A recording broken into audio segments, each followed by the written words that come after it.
SAP transactions post ചെയ്യുമ്പോൾ നിങ്ങൾക്കും ഇങ്ങനെ ഒരു എറർ മെസ്സേജ് വന്നിരിക്കാം. ഇതിനെ കംപ്ലീറ്റ് ആയിട്ട് എറർ മെസ്സേജ് എന്ന് പറയാൻ പറ്റില്ല.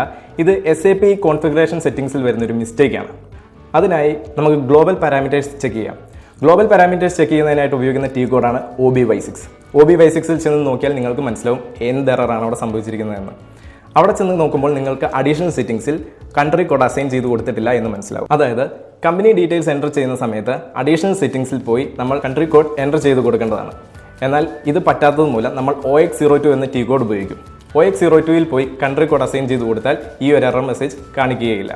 ഇത് കഴിഞ്ഞാൽ നിങ്ങൾക്ക് ഈസി ആയിട്ട് ട്രാൻസാക്ഷൻസ് എല്ലാം പോസ്റ്റ് ചെയ്യാൻ പറ്റുന്നതുമാണ്.